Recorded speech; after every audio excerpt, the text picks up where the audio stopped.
اما بعد اعوذ باللہ من الشیطان الرجیم بسم اللہ الرحمن الرحیم لن تنالوا البر حتى تنفقوا مما تحبون صدق اللہ العظیم وصدق رسولہ النبی الکریم۔ درود پاک پڑھیے۔ الصلاۃ والسلام علیک یا سیدی یا رسول اللہ وعلی آلک واصحابک یا سیدی یا حبیب اللہ۔ اللہم صلی علی سیدنا و مولانا محمد معدن الجود والکرم وآلہ وصحبہ وبارک وسلم۔ قرآن مجید فرقان حمید کے چوتھے پارے میں سے کچھ باتیں اللہ تبارک و تعالی قرآن مجید کی تفہیم کے اندر ہر غلطی سے محفوظ فرمائے اور اللہ تعالیٰ صحیح بات کو زبان پہ جاری فرمائے۔ چوتھے پارے کی پہلی آیت کریمہ میں اللہ تبارک و تعالیٰ نے فرمایا ہے کہ لن تنالوا البر حتی تنفقوا مما تحبون، فرمایا تم ہرگز بھلائی کو نہیں پہنچ سکتے جب تک تم اپنی پیاری چیز راہ خدا میں خرچ نہ کرو۔ اللہ تبارک و تعالیٰ چونکہ بندہ مومن کو ہر چیز سے زیادہ پیارا ہے، اور دوسرے پارے میں اللہ کریم نے فرمایا والذین آمنوا اشد حبا للہ، وہ لوگ جو ایمان لائے وہ اپنے رب سے شدید محبت کرتے ہیں۔ تو اللہ تبارک و تعالیٰ نے یہ قانون دیا کہ تم اگر بھلائی کو پانا چاہو، وہ بھلائی جو اللہ کا قرب تمہارے لیے آسان کرے، تو پھر اس کا نسخہ یہ ہے کہ جو تمہاری پیاری چیز ہے، جو محبوب چیز ہے، وہ اپنے محبوب رب کے رستے میں خرچ کر دو۔ ہمارے ہاں جو کہ بہت دفعہ دین کو اس لیے سنا جاتا ہے کہ ہم الحمدللہ ماشاءاللہ، یا اگر عذاب اور سختی کے جملے آئیں گے تو استغفار پڑھ کے گزر جائیں گے۔ صحابہ کرام علیہم رضوان کے ہاں جب کوئی آیت کریمہ آتی تھی تو پھر اس کا پریکٹیکل ہوتا تھا، پھر اس پر عمل ہوتا تھا۔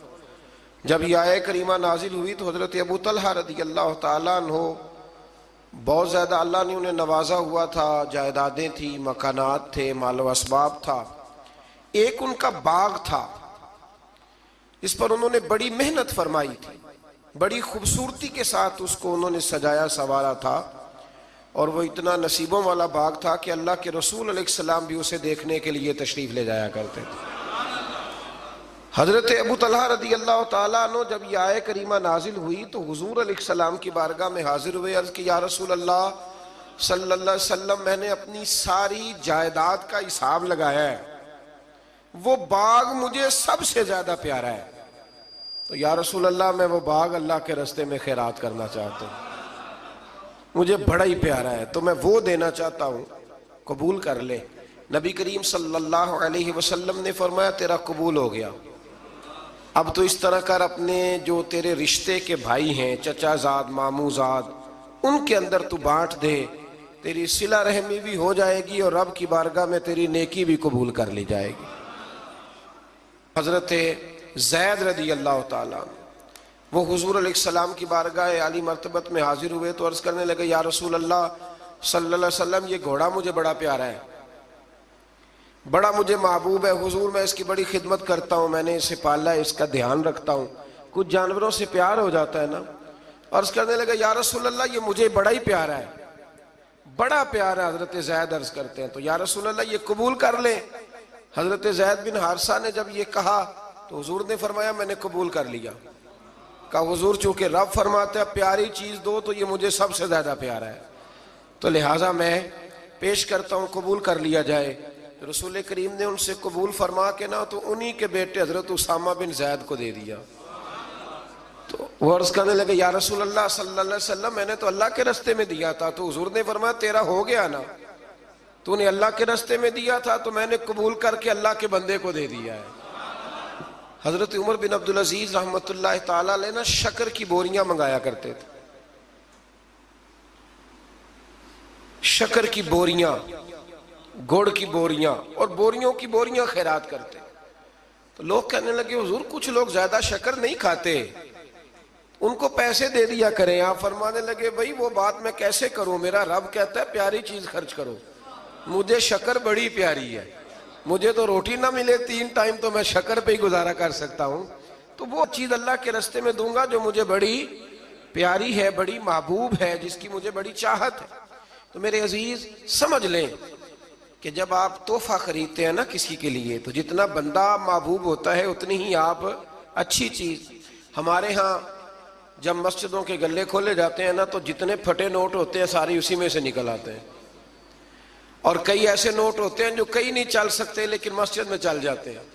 اب کوئی منع کر سکتا ہے؟ پیاری چیز خرچ کریں اللہ کے راستے میں، محبوب چیز خرچ کریں۔ یہ پہلا سبق دیا چوتھے پارے کی ابتدا میں اللہ کریم۔ دیکھیں نا، رسول پاک کو حضرت امیر حمزہ بڑے ہی محبوب تھے، حضور کو حضرت عمر بڑے ہی محبوب تھے، جناب عثمان غنی بڑے ہی محبوب تھے، حضرت ابو بکر صدیق بڑے ہی محبوب تھے، مولا علی شیر خدا بڑے ہی محبوب تھے، حضور کو امام حسن اور امام حسین بڑے ہی محبوب تھے۔ یہ بڑے محبوب تھے اور میرے رسول نے سارے اللہ کے راستے میں دے دیے۔ ان لوگوں کو شہادت کا درجہ مل گیا۔ محبوب چیز خرچ کریں۔ اس سے آگے جو آیات ہے اس میں اللہ کریم نے فرمایا ہے، مفہوم یہ ہے آیت کا، تفسیری مفہوم، کہ رب جب کسی پر کوئی چیز حرام کرے گا تو تب کوئی چیز حرام ہوگی۔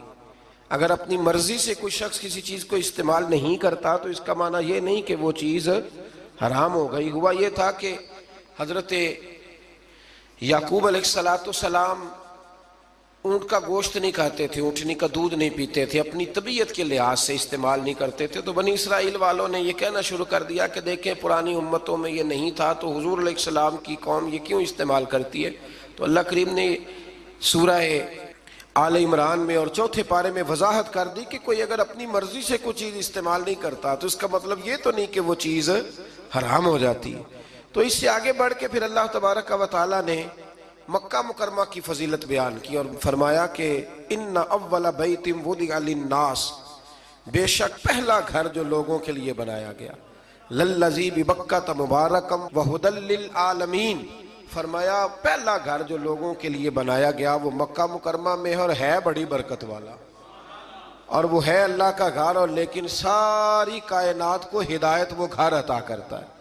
گویا جو اس کے راستے پہ چل پڑتا ہے وہ ہدایت کے راستے پہ چل پڑتا ہے۔ پھر اللہ تبارک و تعالیٰ نے آگے جا کر کے اہل کتاب کی کچھ ایسی چیزوں کا ذکر فرمایا جن چیزوں کو انہوں نے بلا وجہ اپنے اوپر طاری کر لیا تھا۔ یہاں اہل کتاب سے مراد یہودی بھی ہیں اور عیسائی بھی ہیں۔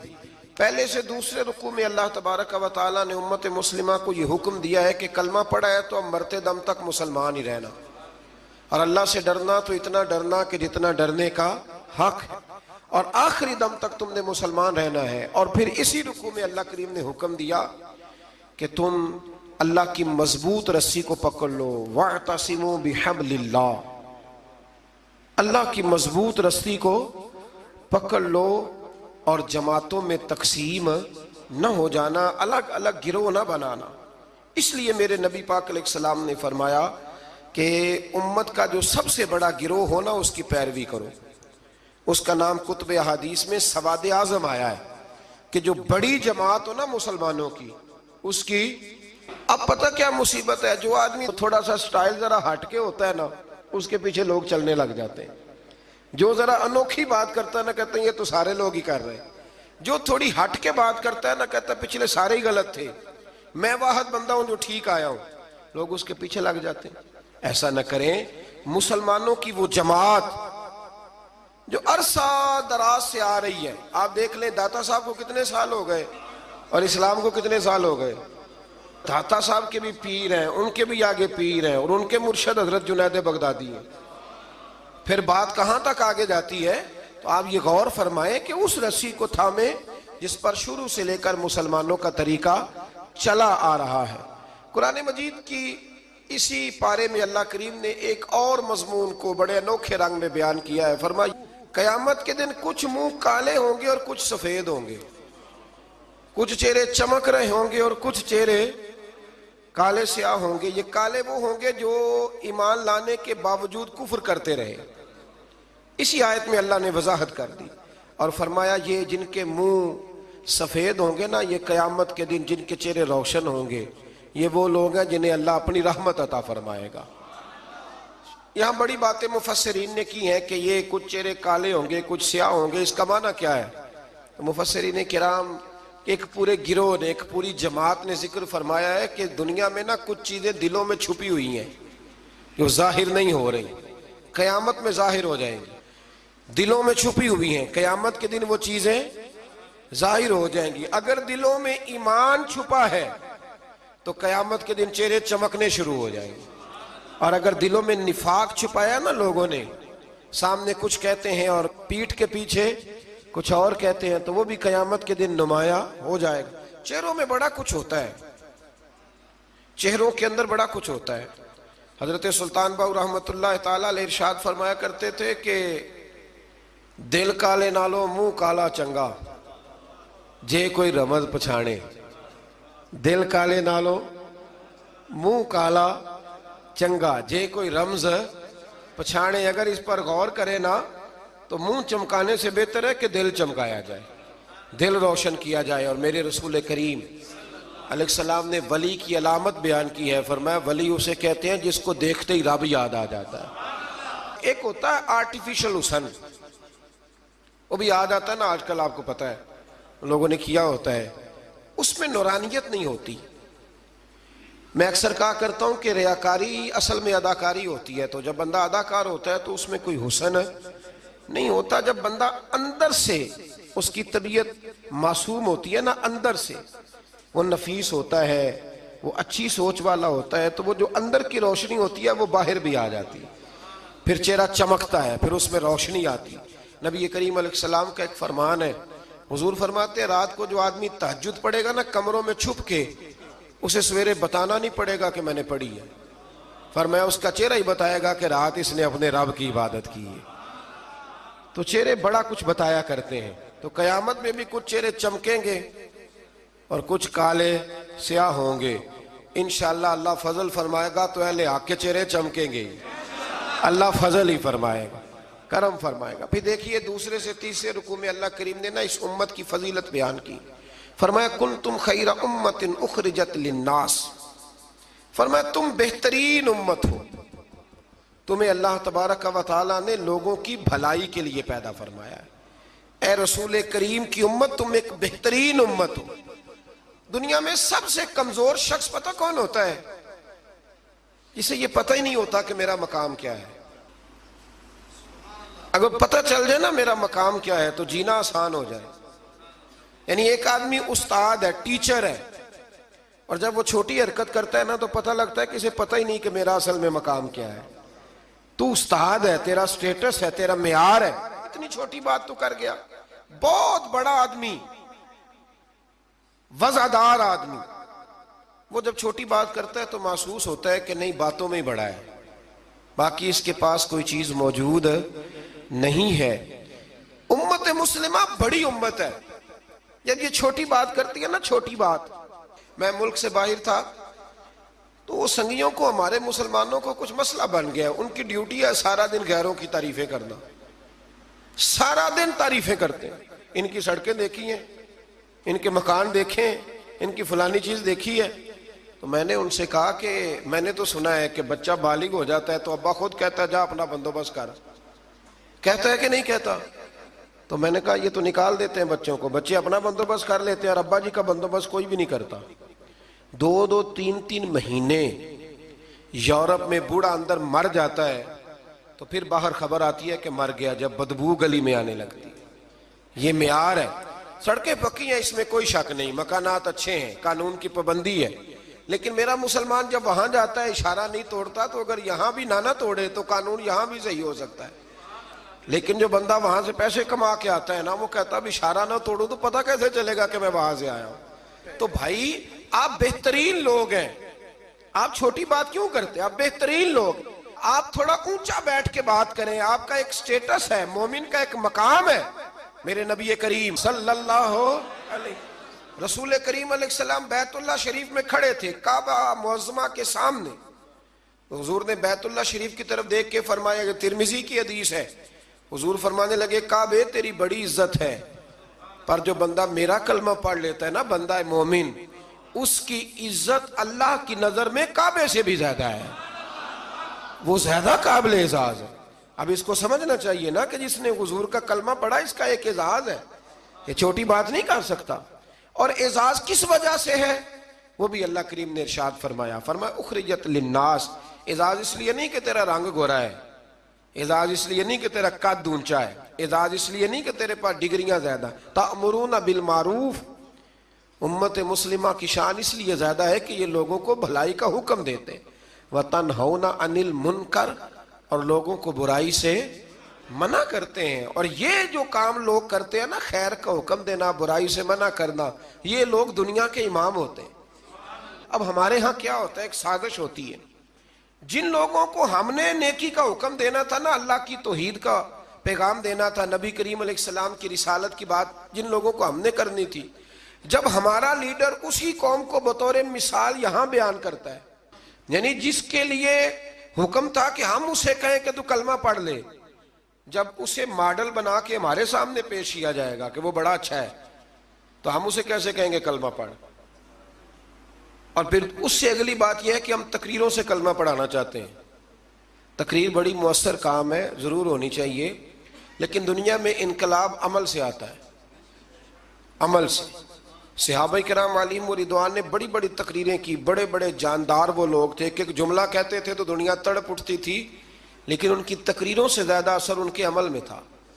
حضرت باجزید بسطامی رحمۃ اللہ علیہ کا زمانہ تھا، تو ایک یہودی اور مسلمان کی دوستی تھی، تو اس یہودی نے مسلمان سے کہا کہ یار ہماری بڑی دوستی ہے تو دوستی پکی رہنی چاہیے، تو مسلمان کہنے لگا بالکل پکی رہے گی، میرے دل میں بھی بڑے دنوں سے خواہش تھی کہ دوستی پکی ہو جائے۔ تو کہا کیسے پکی ہو سکتی ہے؟ تو مسلمان کہنے لگا تو کلمہ پڑھ لے، دوستی۔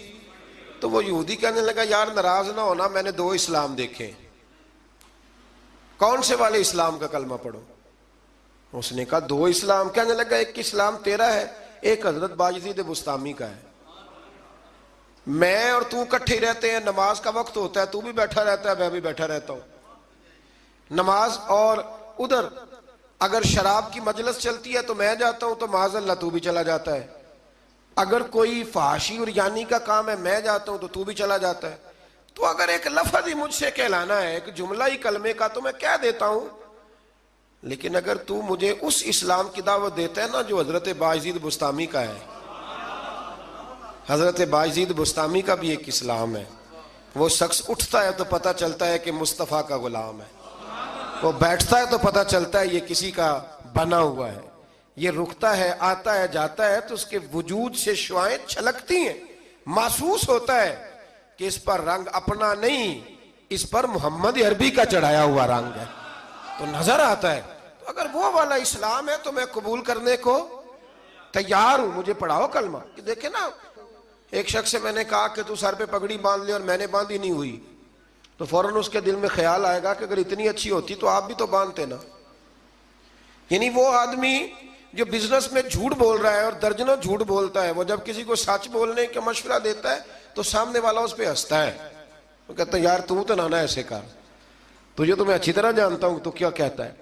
تو اللہ تبارک و تعالیٰ نے اس آیہ کریمہ میں ہمیں سمجھایا ہے، ارشاد فرمایا جا رہا ہے کہ تم بہترین امت اس لیے ہو کہ لوگوں کو بھلائی کا حکم دیتے ہو اور برائی سے روکتے ہو، منع کرتے ہو۔ اللہ تعالیٰ ہمیں سمجھنے کی توفیق عطا فرمائے۔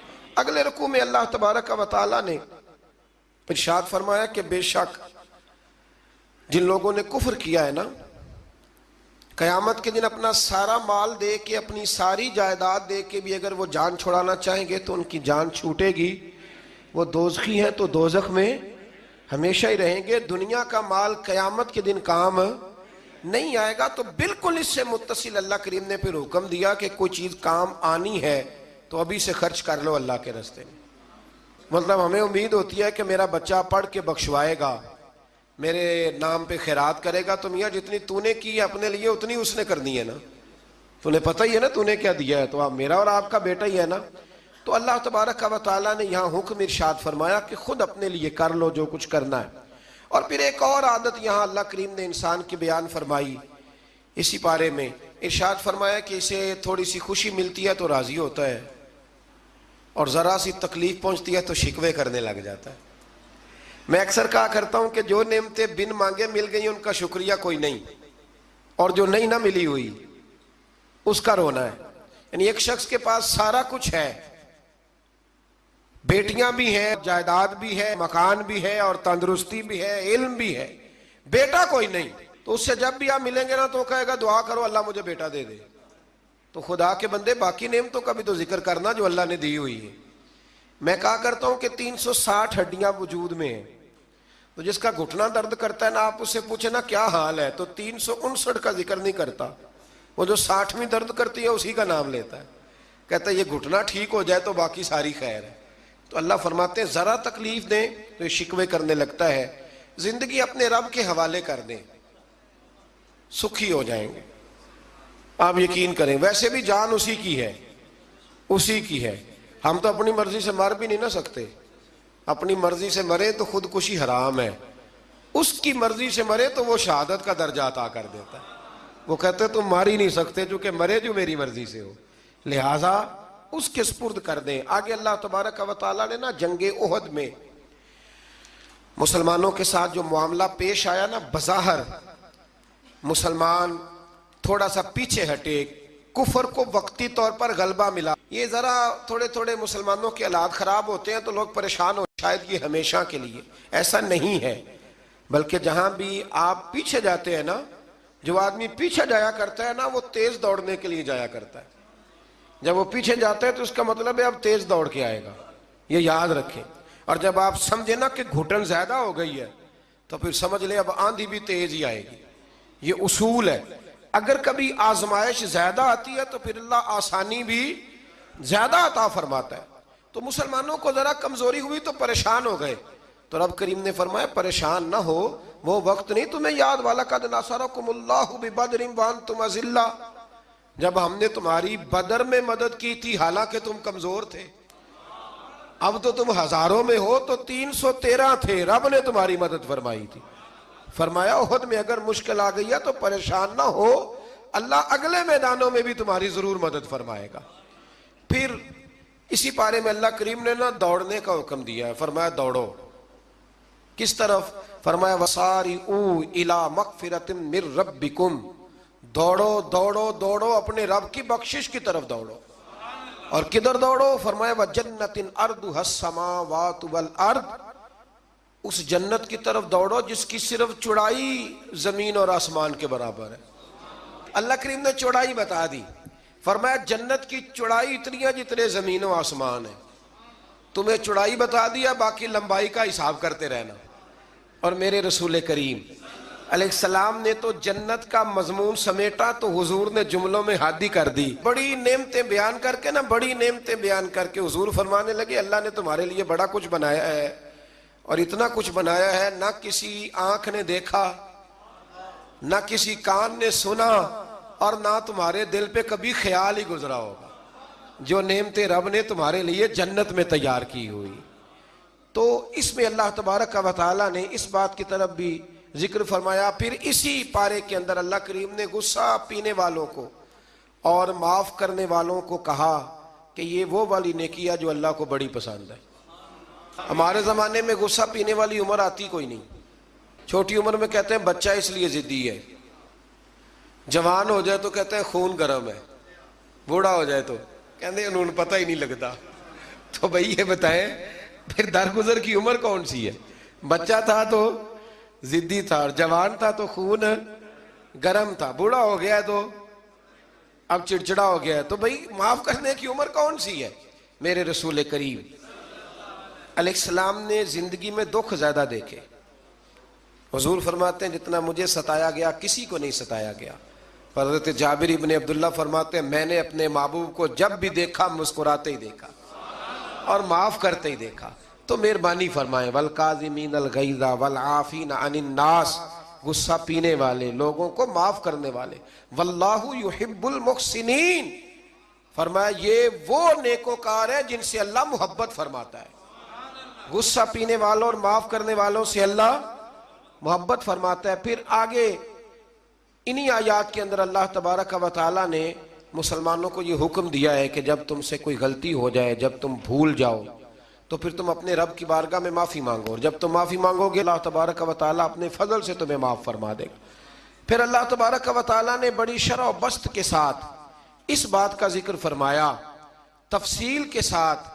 احد کے اندر جب لوگ پریشان ہوئے تھے تو وہ شدید آزمائش کا شکار تھے، تو مالک کریم نے انہیں تسلی دی، فرمایا یہ تمہاری آزمائش وقتی ہے، آنے والے وقت میں اللہ تمہیں کامیابیاں ہی عطا فرمائے گا۔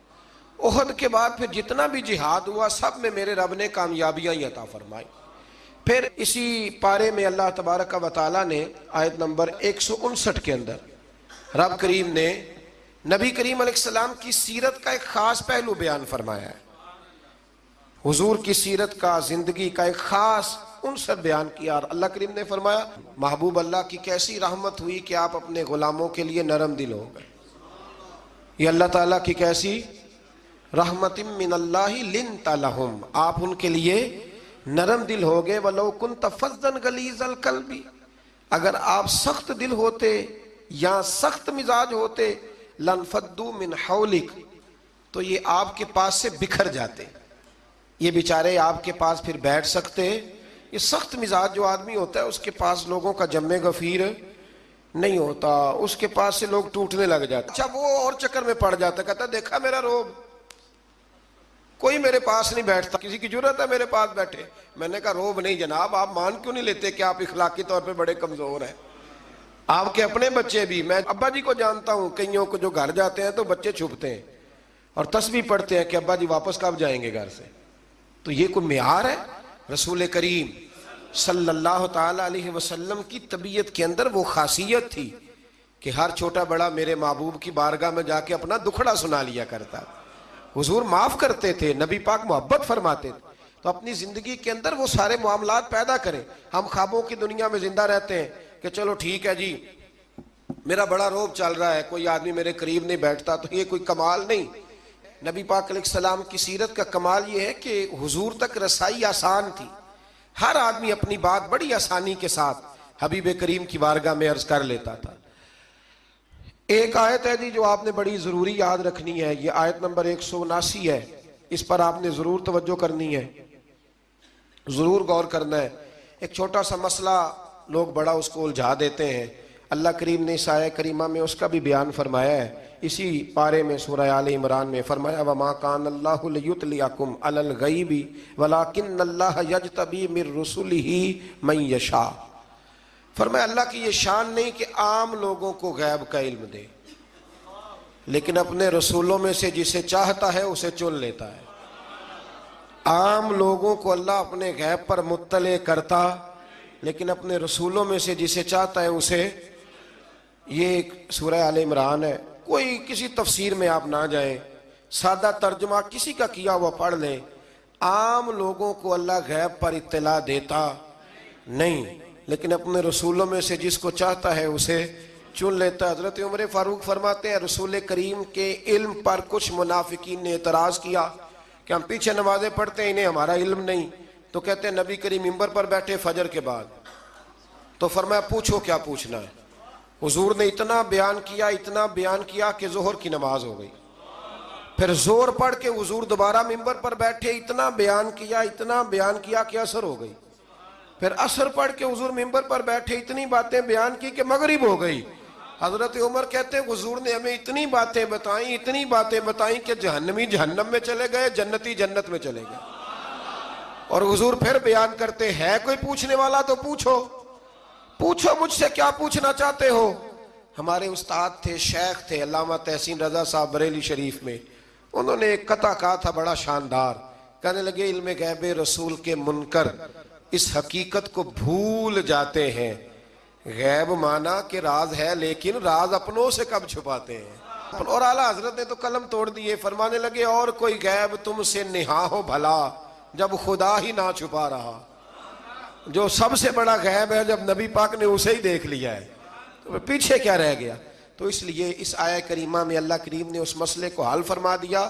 ہاں ایک بات ضرور ہے، اس پر ضرور آپ حضرات توجہ کریں کہ اللہ کے انبیاء کی اور نبی کریم علیہ السلام کی بھی کوئی چیز بھی، کوئی طاقت بھی ذاتی نہیں، جو بھی ہے اللہ کا عطا کرتا ہے، کوئی چیز بھی ذاتی، علم غیب بھی ذاتی نہیں، اللہ کا دیا ہوا ہے۔